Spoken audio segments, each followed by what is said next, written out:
기초 교육 공부 시간 갖도록 하겠습니다.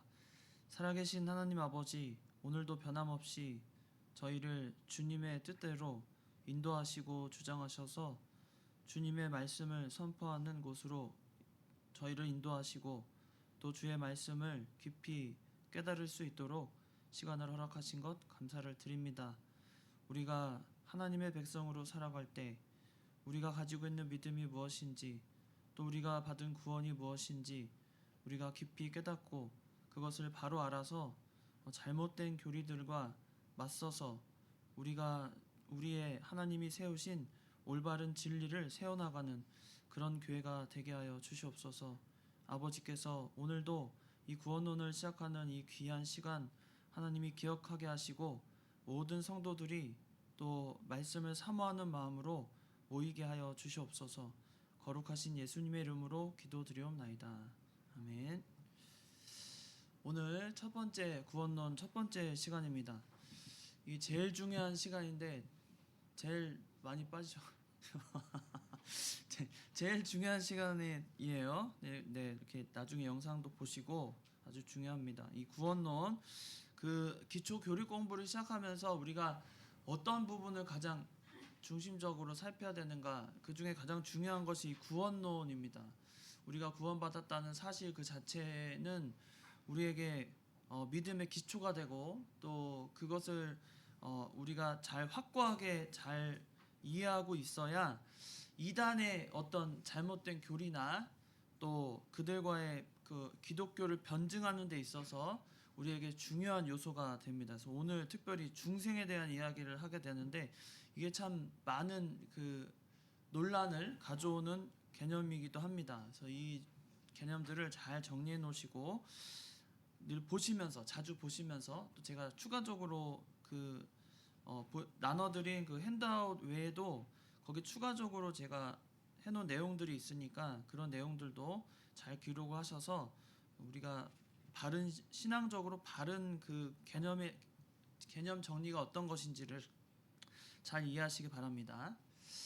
먼저는 이게 좀 오늘 시간이 좀 이거 다 하려면 시간이 좀 많이 필요합니다. 구원에 있어서 삼위 하나님의 역할입니다. 우리는 삼위일체 하나님을 믿습니다. 그래서 삼위일체 하나님께서는 성도를 구원함에 있어 성부 하나님은 구원을 계획하셨다. 우리가 또 구성했다. 그래서 컴플라이라고 말합니다. 그리고 구원에 있어서 성자 예수님은 성부의 계획대로 십자가의 죽으심으로 구원을 실행하고 실제로 완성하셨다. 그래서 이 모든 구원을 제공하신 분. 그래서 우리는 서플라이, 그러니까 성자 예수님은 서플라이, 그리고 성부 하나님은 컴플라이, 구성하신 거고, 성자 예수님은 서플라이, 그 다음에 성령 하나님은 성부 성자께서 이루어놓으신 구원의 그 완성을 택한 백성에게 적용했다. 그래서 어플라이, 이렇게 컴플라이, 서플라이, 어플라이, 영어로는 그렇게 말하기도 합니다. 근데 이건 아주 중요한 거죠. 삼위일체 하나님이 그런 역할을 감당하시는데 이 삼위일체 하나님의 역할 중에서 가장 중요한 것은 뭐냐면 성도들을 하나님의 백성으로 중생케 하시는 역할, 중생케 하시는 것이 가장 큰 역할입니다. 우리가 이 중생이라고 말할 때는 중생이요, 팔랑게네시아라고 말하거든요. 팔랑게네시아. 이 팔랑게네시아는 헬라어고 마태복음 19장 28절, 우리가 잘 아는 그 나다니엘 이야기 나오는 거기 그 마태복음 19장 28절에 나오는 단어이고, 그다음에 디도서 3장 5절 딱 두 군데만 나옵니다. 이 팔랑게네시아라는 단어가 중생을 직접 언급한 구절들이에요. 마태복음 19장 28절이나 디도서 3장 5절에만 기록되어 있습니다. 그러면 중생의 의미는 무엇인가? 첫 번째, 리제너레이션이에요. 리제너레이션. 이건 뭐냐면 중생은 두 가지 요소를 좀 구분하거든요. 첫 번째는 새 생명의 발생입니다. 새 생명의 발생. 그걸 리제너레이션이라고 그래요. 리제너레이션, 이게 새 생명의 발생이고, 그 다음에 출생하는 거예요. 베어링. 그래서 새 생명의 발생과 출생이 합쳐져서 중생의 의미를 갖는 거예요. 중생의 두 가지 요소입니다. 새 생명의 발생과 출생. 좀 어렵지만 이걸 막 구분해가지고 또 이렇게 막 깊이 들어가면 시간이 없어요. 그래서 두 가지 요소가 있는데 우리가 이것을 쉽게 이해하면 첫 번째 중생이란 다시 출생하다, 태어난다라는 뜻입니다. 근데 이것은 육신이 다시 태어나는 건 아니에요. 영혼이 다시 낳고 태어나는 걸 의미합니다. 영혼이 태어나는 거예요. 영혼. 그러면 이건 또 영혼이 태어난다는 것은 뭔가 영혼이 없다가 갑자기 생기는 게 아니라 영혼이 태어난다는 것은 어떤 거죠? 하나님과 단절된 거예요. 끊어진 영혼이 다시 연결되는 것을 의미합니다. 그래서 이것은 전인적인 변화예요. 우리의 전인적인 변화. 우리의 어느 부분은 갑자기 변화되고 또 다른 부분은 그대로 있다. 그런 게 아니라 전인적인 변화가 이 중생이라는 겁니다. 아주 중요합니다. 왜냐하면 나중에 제가 이 중생에 대한 이야기를 할 때 그 잘못된 교리 가운데서는 중생의 개념을 단순하게 이해하고 가르치는 이단들이 있어요. 그런 것들은 우리가 경계해야 됩니다. 그래서 이것은 불신자에게도 영혼 있잖아요. 우리만 영혼 있는 거 아니잖아요. 그래서 영혼 있지만 단절되었기 때문에 불신자들의 영혼을 죽은 영혼이라고 표현한 거예요. 죽은 영혼. 그리고 영적 사망의 상태에서 영적 생명의 상태로 옮겨진 것. 그래서 영적 생명과 성령의 영향을 받아서 영적 생명과 성령의 역할을 통해서 우리는 그 중생이라는 것, 중생하게 되는 겁니다. 중생. 근데 이 중생을 그러면 정리하면 성령을 통해서 새 생명의 원소가 인간들에게 심어지고 우리 사람들에게 심어지고 영혼의 지배적인 성향이 거룩하게 되는 거예요. 아시겠죠? 영혼의 지배적인 성향이 거룩하게 되어서 하나님이 기뻐하시는 행동을 하게 되는 것. 이런 것은 최초에 택함받은 백성에게만 하나님이 준비시켜 놓은 것입니다. 아시겠죠? 그래서 중생은 중간에 어떤 중간에 갑자기 나쁜 사람이 마음을 고쳐먹고 네? 교도소 한번 들어갔다가 나와가지고 나 새 사람이 됐다고 그런 게 중생 아닙니다. 하나님이 이미 정해놓은 택함받은 백성들을 하나님께서 영혼의 지배적인 성향이 하나님을 기뻐하시는 방향으로 가도록 인도하시고 또 전인적인 인격이 변화되어서 새 생명의 원소가 우리 마음, 우리의 전인적으로 심겨지는 그런 놀라운 역사입니다. 그래서 영적 생명의 상태로 옮겨지는 것 아주 중요한 표현이긴 한데요. 영적 생명의 상태로 옮겨졌다. 이것이 중생이라는 겁니다. 좀 이해가 되시죠? 어렵지 않으시죠? 아직까지. 근데 뒤에 가면 더 어려워집니다. 중생의 의미를 살피고 있는데요. 근데 중생에 대한 다른 견해, 그러니까 잘못된 견해의 첫 번째는 펠라기우스 우리 많이 배우셨죠? 펠라기우스가 뭐라고요? 제일 중요한 건 뭐를 부정해요? 원죄를 부정해요. 사람이 태어날 때부터 선하지 어떻게 악하냐? 원죄를 부정합니다. 그런 이단인데 그들은 중생을 어떻게 보냐면 도덕적인 갱신이라는 거예요. 그냥 도덕적으로 사람이 그냥 착해진 거 그게 중생이라는 거예요. 잘못됐죠. 그리고 로마 교회 같은 경우에 세례를 수단으로 중생하고 죄의 용서도 포함된다고 말합니다. 그리고 그 상실 가능성도 있어요. 이들이 말하는 건 인간이 중생을 저항할 수 있어서 상실할 가능성도 있어요. 그러니까 내가 중생을 원하지 않으면 안 할 수도 있다 이거예요. 얼마나 인간적으로 예? 로마 교회 말합니다. 얼마나 그 카톨릭을 말하는데 카톨릭이 이런 생각을 갖고 있다고요. 그 원래 교리적으로 세례의 수단은 거 세례를 줘야 그 사람이 중생하는 거예요. 어떻게 생각하세요? 세례를 주는 것이 중생의 수단이 될까요? 우리는 성경적으로 중생은 누가 하는 거예요? 중생은 성령 하나님과 말씀을 통해서 하는 거예요. 두 가지예요. 성령과 말씀을 통해서 중생이 이제 들어가게 되는데 그건 요소 설명할 때 다시 드릴 거지만 말씀과 성령을 통해서 우리가 중생되는 거지 세례는 수단이 아니에요. 세례는 어떤 거죠? 표식. 하나님이 우리가 중생한 영혼의 표식으로서 세례를 주는 거지 세례해야 중생한다. 이걸 로마 교회가 주장한다고요. 얼마나 잘못됐습니까?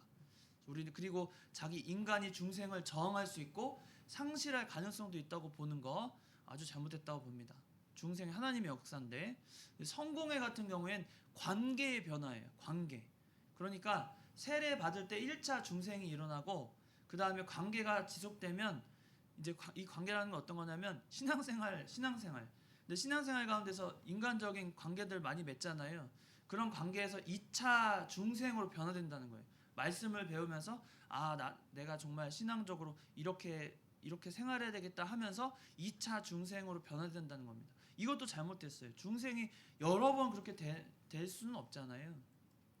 그리고 루터교회 같은 경우에 세례는 일상적인 수단일 뿐이고 하나님의 전적 역사이고 제1 중생은 말씀으로, 제2 중생은 세례 때 일어난다. 그리고 여기서도 루터교회 같은 경우에도 이 중생이 상실될 수 있다고 생각하는 거예요.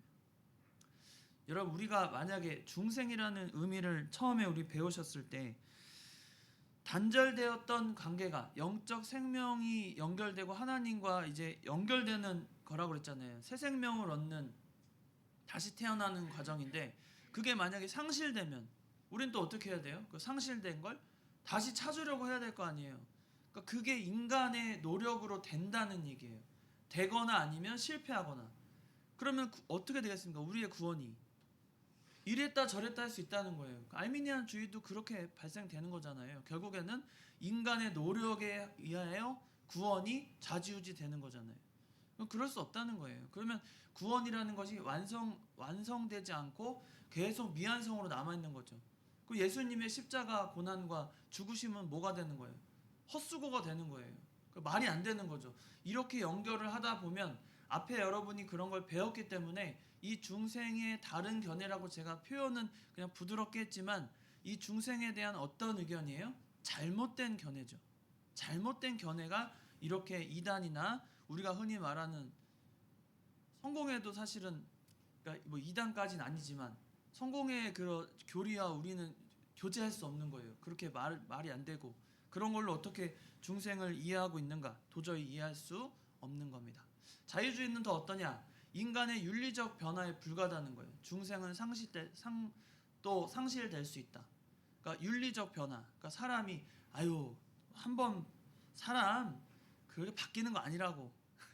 요즘에 그렇게 말하는 사람이 있더라고요. 사람 그거 바뀌는 거 아니라고. 그게 바로 중생에 대한 그 잘못된 생각들입니다. 자유주의 특별히 더 심각하고요. 이런 것이 우리에게 있어서 이 중생을 올바로 이해하고 또 하나님의 백성이 되었다는 그 확고한 확신, 그런 것들을 가지고 있어야 우리가 정말 진실된 믿음을 갖게 됩니다. 자꾸만 사람의 노력을 가미하다 보면 우리의 노력이 없으면 마치 구원을 못 받는 사람이 되는 거예요. 그럴 수 없잖아요. 하나님의 구원이 그런 게 아니잖아요. 우리가 이 중생의 개념을 가장 중요하게 생각하셔야 됩니다.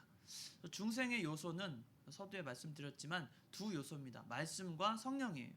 말씀과 성령을 통해 우리는 중생을 하게 되는데 이 두 가지 중 하나만 있어도 구원시킬 수가 없습니다. 그러니까 말씀과 성령은 항상 함께 가는 거예요. 그러니까 우리가 막 성령을 내려달라고 이렇게 막 그 성령 뭐랄까요? 그 오순절파는 뭐냐면 말 그대로 예수님께서 약속하신 성령이 오순절에 일어났잖아요. 그 오순절 성령인데 그 오순절 성령이 왔듯이 지금도 그 성령, 오순절 성령이 지금 역사한다는 거예요. 우리가 간구하고 바라면. 그래서 그들은 정말 뜨겁게 기도하면서 성령을 내려달라고 기도하거든요. 성령의 역사가 지금 왔다 안 왔다 이러면서. 그거는 옳지 않죠. 한번 성령이 우리 마음에 들어오시면 그것이 성령이 어떻게 떠나시겠어요? 우리와 늘 함께 하시고 임마누엘 하나님이 우리에게 늘 있다고 그렇게 말하는데 뭐 떠났다가 들어왔다가 그게 뭐예요? 접신이에요? 도저히 받아들일 수 없는 이야기들을 하는 겁니다. 그래서 중생한 영혼에게는 말씀과 성령의 그 요소를 통해 완벽한 구원이 우리 안에서 완성된 거예요. 그거 믿으세요. 우리 구원은 완성된 겁니다. 우리가 확신을 가져야 돼요. 그리고 말씀은 외적 소명에 사용되고 성령은 내적 소명에 역사합니다. 무슨 말이냐면 우리 로마서에도 나오죠. 우리 믿음은 들음에서 난다고 그랬잖아요. 그러니까 말씀이 먼저 우리에게 들려야 되는 거예요. 그걸 외적 소명이라고 합니다. 외적 소명. 그래서 말씀이 우리에게 들려지고 그다음에 내적으로 우리와 함께 하시는 성령께서 거기에 반응해서 말씀과 성령이 역사해서 우리를 중생시키시는 거예요. 그리고 하나님을 믿어지게 되고 예수 그리스도를 나의 구주로 믿게 되는 겁니다. 그러니까 말씀이 없어도 안 되고 성령의 역사가 없어도 안 되는 거예요. 성령의 역사. 그래서 말씀과 성령이 중생의 요소이기 때문에 아주 중요합니다. 또 하나님께로 온 영을 받는 자는 말씀이 믿어지게 돼요. 말씀 믿어보자. 믿어지고 아멘 하게 되고 그 모든 것이 그 중생한 자에게만 있는 특징입니다. 그래서 성도는 말씀과 성령으로 중생되었기 때문에 항상 말씀과 성령의 은혜를 어떻게 하게 돼요? 그리워하게 되는 거예요. 우리가 모든 것도 마찬가지지만 이게 말씀이 그리울 때 있잖아요. 그러지 않으세요? 말씀이 그리울 때 그럼 어떻게 하셔야 돼요? 성경도 보고 다 좋은데 그럴 때 신방을 신청하면 돼요. 신방 신청하세요. 신방. 우리 교회 신방 좀 신청하세요. 신방.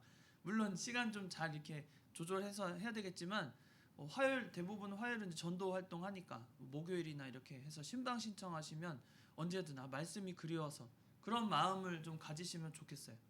신방 신청하세요. 그 말씀과 성령을 통해서 우리가 은혜를 그리워하게 됩니다. 또 순종하고 싶은 열망이 우리에게 갖게 돼요. 순종하고 싶은 열망을 갖게 돼서 성령의 사역을 통해 하나님의 말씀의 설득력에 감화됩니다. 그러니까 말씀을 들으면서 정말 새롭다기보다는 은혜 받았다는 그 말이 어떤 의미냐면 은혜 받았다는 의미는 그 성령의 역사로 말미암아 그 말씀에 우리가 감화되었다는 거예요. 말씀을 듣고 그렇지 맞아 하나님은 저런 분이셨어. 예수님은 저렇게 하셨지. 맞아 나도 이렇게 살아야 되겠다. 그게 바로 말씀을 통한 감화거든요. 그 감화력을 언제 우리가 느끼냐면 순종하고 싶은 열망이 생기는 중생한 영혼에게만 있는 특징입니다. 이것이 중생의 요소가 돼요. 그래서 말씀과 성령을 통해 우리가 변화되고 말씀을 자꾸 쫓아가게 되고 순종하려고 하는 마음이 들고 하나님이 이렇게 하셨으니까 내가 이렇게 해야지. 내가 성도인데 이렇게 살면 안 되지. 이런 마음을 갖게 되는 것. 그것이 다 중생의 중생한 영혼 그 성도의 모습입니다. 그리고 이 중생의 그 의미와 요소에 대한 것들을 가르칠 때 우리는 표준적 신앙 고백서들의 가르침을 좀 따라야 돼요. 그러니까 우리 그 말씀도 참 중요하고 성경이 첫 번째로 가장 중요하지만 그 말씀을 지켜나가는데 역사적으로 그 말씀의 기초가 되는 것들을 우리에게 가르칠 때 효과적으로 가르치기 위해서 여러 가지 우리에게 신앙 고백서들을 편찬하게 하셨고 그 편찬한 것들이 인정을 받아서 성경을 연구할 때 이 표준 고백서들을 같이 봐야만 합니다. 그러니까 성경을 강조하는 거 중요한데 그만큼 신앙 고백서들도 우리가 개혁주의 안에 있다고 하면 이 신앙 고백서들의 가르침을 따라야 돼요. 얼마나 좋은지 몰라요. 하이델베르크 요르문답 1문에도 우리의 영원한 위로가 무엇입니까? 여기 하면 쭉 나와요. 얼마나 그 표현들이 아름답고 좋은지 모릅니다. 그래서 중생을 새 생명의 기원과 회심에서의 발현을 포함하는 보다 광범위한 의미로 언급하고 있어요. 중생이란 의미를요. 그래서 중생은 새 생명의 기원뿐 아니라 회심, 하나님께로 마음을 돌이키고 죄를 회개하고 돌아서는 그 발현을 포함하는 굉장히 광범위한 의미로 이 표준 신앙 고백서들이 가르치고 있습니다. 그 대표적인 것으로 벨직 신앙 고백서와 하이델베르크 요리문답 그리고 도르트 신경 같은 게 있어요. 특별히 도르트 신경 같은 경우는 어떤 거냐면 우리가 그 전에 제가 얼핏이 아니라 전에 한번 언급한 말씀들이 있는데 칼빈의 5대 교리 이러면서 5가지 말씀드린 거 있죠. 영어로 T로 시작해서 P로 끝나는 거 뭐라고 그랬죠? 튤립이라고 해서 같이 말씀드리는 거 있잖아요. 무조건적인 선택, 그죠? 부터 시작해서 성도의 견인까지 그것이 왜 나왔냐면 왜 그 5가지가 표현이 됐냐면 도르트 신경에 그 5가지가 나와요. 왜 5가지가 나왔냐면 아르미니안주의자들이 이걸 반대하는 거예요. 반대로 말해요. 조건적인 하나님의 구원이시고 성도의 견인이 아니고 그런 걸 막 말하는 거예요. 그리고 불가항력적 은혜인데 불가가 아니라 가항력적 우리가 은혜를 거부할 수 있다는 거예요. 그런 걸 따지고 일어난 거예요. 그래서 그 이야기를 반대하고 그게 아니다, 성경적으로 그게 옳지 않다라고 반박문을 쓰면서 나온 게 이 도르트 신경이거든요. 그래서 5가지에 대한 아주 자세하고 성경적인 설명을 잘 해주는 것이 이 도르트 신경. 재밌겠죠, 여러분? 이런 거 읽으면 재밌겠죠. 성경도 재밌지만 이런 그 신앙 고백서들을 배우는 것도 상당히 재미가 있습니다. 그래서 기회가 되면 이제 이런 것도 하려고 해요. 특히 저는 하이델베르크 요리문답 좋아해가지고 아침에 일어나면 하이델베르크 요리문답 읽기도 하고요. 또 핸드폰에 그게 있어요. 기독교 교리 그게 있어가지고 딱 펼치면 제일 먼저 하이델베르크 요리문답이 나오거든요. 되게 좋습니다. 표현도 너무나 아름답고 그런 것들 하시면 좋아요. 중생의 증거는 하나님이 아버지로 믿어집니다. 로마서 8장 15절이나 갈라디아서 4장 6절에 너희는 다시 무서워하는 종의 영을 받지 아니하고 양자의 영을 받았으므로 우리가 뭐라고요? 아빠 아버지라고 부르짖느라. 우리 갈라디아서 4장 6절을 한번 같이 읽어볼까요? 시작. 너희가 아들임으로 하나님이 그 아들의 영을 우리 마음 가운데 보내사 아빠 아버지라 부르게 하셨느니라. 네, 우리가 하나님을 아버지로 믿어지게 됩니다. 두 번째는 예수가 구주로 믿어집니다. 고린도전서 12장 3절이죠. 같이 읽겠습니다. 시작. 성령으로 아니하고는 주시라 할 수 없느니라. 앞부분 제가 생략한 거예요. 고린도전서 12장 3절에 성령으로 아니고는 주시라 할 수 없다. 그래서 예수가 구주로 믿어지는, 그 다음에 성령님의 내주하심이 있습니다. 성령 하나님의 내주하심, 이것이 중생의 증거인데요.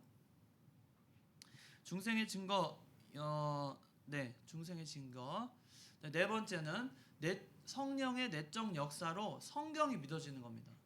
성경이 믿어지는 거예요. 성경에는 믿지 못할 사건들이, 우리가 이성으로 생각하면 믿지 못할 사건들이 너무 많죠. 홍해가 갈라졌다거나, 10가지 재앙으로 갑자기 메뚜기가 물이 피로 변한다거나, 뱀이 지팡이로, 뱀이 지팡이가 뱀으로 바뀌고 막, 그 마술사들의 그 뱀을 잡아먹는다거나 삼켜버리잖아요. 그런 장면들, 도저히 우리가 이성적으로는 이해할 수 없는 것들이 중생한 영혼을 가진 성도들은 어떻게 돼요? 믿어지는 거예요. 아멘 하는 거죠. 홍해를 갈랐다고, 우리 하나님의 역사가 이렇다고, 반석에서 물이 나올 때 반석에서 물이 나왔다고, 우리는 그걸 그대로 믿는 거예요. 역사적인 사실로 믿는 겁니다. 그게 내적 역사로 성경이 믿어지는 그 중생의 증거가 됩니다. 그리고 우린 예수님을 보지 못했지만 예수님을 사랑해야 돼요. 베드로전서 1장 8절로 5절, 1장 8절로 9절입니다. 같이 읽겠습니다. 예수를 너희가 보지 못하였으나 사랑하는도다. 이제도 보지 못하나 믿고 말할 수 없는 영광스러운 즐거움으로 기뻐하니 믿음의 결국 곧 영혼의 구원을 받음이라. 우리가 예수님을 사랑하게 되는 거예요. 그럼 눈물도 막 흘려요. 어떨 때는 눈물 흘려요. 예수님 이제 고난주간에 눈물 좀 빼드려야 되는데 이제 눈물 쏟을 때가 이제 왔어요. 드디어 1년 중에 가장 눈물을 많이 쏟게 되는 때가 왔습니다. 이 고난주간이 오면은 정말 저희 안에 그 숨겨왔던 감정들을 다 표출하는 거예요. 너무나 우리를 구원하신 그 기쁨이 얼마나 막 감격이 돼야 돼요. 여러분 이제 찬양제 준비하고 있는데 찬양제 때 진짜 열심을 다하세요. 내 감정을 다 쏟아내고 그 안에 하나님이 주시는 구원의 기쁨을 여러분이 만끽하는 그런 기간이 돼야 됩니다. 우리가 구원의 기쁨으로 살아야 돼요. 구원의 기쁨이 없으면 정말 이 경건 생활과 우리의 신앙 생활이 정말 재미가 없습니다. 그냥 쳇바퀴 돌아가듯이 주일만 되면 예배드리는 그런 삶이 아니라 내가 구원받은 자로서 내가 구원이 얼마나 가치 있고 놀라운 나의 예수님의 사랑인데 그 놀라운 사랑을 생각하면 할수록 기쁨이 나오고 감사가 넘치는 게 당연한 건데, 그러지 못하는 거, 어떤 교회의 문제나 아니면 분위기의 문제나 아니면 설교의 문제나 아니 목회자의 문제가 아니라 누구 문제예요? 만약에 내가 그런 기쁨을 갖지 못하면 중생한 영혼인데도 불구하고 그런 기쁨을 누리지 못하고 감격하지 못한다. 그럼 누구 문제예요? 내가 지금 마음에 시험이 들었다는 얘기예요. 내 마음이 하나님의 말씀으로 감화 감동을 받지 못하는 건 내 문제가 되는 거예요. 내가 하나님 앞에 뭔가 진솔하지 못하고 내 마음을 하나님께 다 아뢰지 못하고 그냥 꽁꽁 감싸면서 솔직하지 못한 그 내 자신을 발견하게 됩니다. 그래서 이런 사람들, 중생의 증거를 가지고 있는 사람들의 모습은 예수님을 사랑하게 되는 것뿐 아니라 이제는 믿음의 형제에 대한 자연스러운 하나님의 사랑이 나오게 되는 거죠. 요한일서 3장 20절입니다. 같이 읽겠습니다. 그 형제를 사랑하지 아니하는 자는 누구에 속하지 아니하였다고요? 하나님께 속하지 아니하니라. 오, 너무 무서운 말씀이에요. 우리가 형제를 사랑하지 아니하는 자는 하나님께 속하지 아니했대요. 그러니까 중생의 증거는 형제를 사랑하는 겁니다. 우리가 사랑하고 예수님을 사랑하는 그 사랑으로 형제를 바라보고 사랑하는 것, 그런 마음을 갖는 거예요. 그리고 중요한 것, 사도신경이 믿어집니다. 사도신경. 다른 그 무한한 우리의 그 개혁주의 안에서 안전하고 꼭 그 믿어야 되는 신경이 세 가지 정도가 있거든요. 그 중에 하나, 아까 도르트 신경도 뭐 그 중에 하나지만 우리가 아타나시우스 신경이 있고 그다음에 니케아 신경이 있고 그다음에 사도 신경, 이게 세 가지예요. 아주 대표, 기독교 안에서 우리가 개혁주의라고 말하면 신경을 믿어야 되잖아요. 우리는 대표적으로 사도 신경을 외우지만 원래는 아타나시우스 신경하고 니케아 신경하고 그다음에 사도 신경, 이 세 가지를 우리는 아주 건전하고 하나님 앞에 올바른 신경이라고 믿습니다. 그 종이 대표적으로 사도 신경을 외울 뿐이에요. 원래 아타나시우스 신경이나 그런 거 우리가 막 배워야 돼요. 그러니까 우리가 성경을 많이 배운다고 안다고 하지만 실제로 그 안에서 이루어진 엄청난 유산들이 있어요. 이런 신경, 또 신앙 고백서들, 이런 거를 우리가 교육적으로 꼭 배워야만 합니다. 분명히 배워야 돼요. 여러분, 넘어가면 안 됩니다. 막 성경만 그냥 파고든다고 뭐가 해결되는 게 아니라 그걸 파고들어서 교육 자료로 만든 게 신앙 고백서고 요리문답이에요. 그런 거 공부하지 않으면 우리가 성경을 제대로 안다고 말할 수 없는 겁니다. 지금 기초교리에서 조금씩 제가 알려드리겠지만 그런 것들 우리가 배워나가야 됩니다. 그래서 다음 주에는 두 번째, 십자가의 구속으로 성취된 것들 이제 다음 주에 배울 텐데, 오늘 이 강조된 것들을 여러분이 잘 기억하시고 중생의 의미 팔렌게네시아 한번 해볼까요? 중생 뭐라고요? 팔렌게네시아. 네, 팔렌게네시아입니다. 이 중생이 하나님께서 우리를 새 생명, 영적 생명과 성령의 영향으로 끊어졌던 하나님과의 관계를 다시 이어주고 우리는 산 소망이 있는 우리의 영혼이 된다. 또 영적 사망의 상태에서 영적 생명의 상태로 변화되는 것, 이것이 중생이라는 겁니다. 어려우시더라도 기록해 놓으시고 필기하신 것을 늘 보시면서 중생이 이거구나, 이렇게 바른 그 교훈을 여러분이 잘 정리해 놓으시기 바랍니다. 기도하고 마치겠습니다. 살아계신 하나님 아버지, 오늘부터 이 구원론을 시작합니다.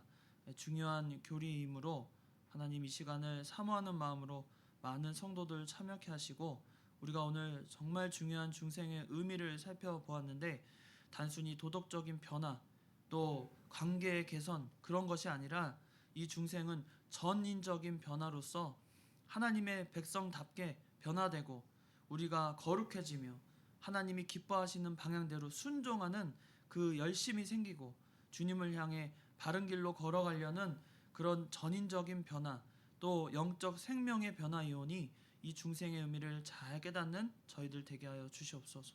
거룩하신 예수님의 이름으로 기도드리옵나이다. 아멘.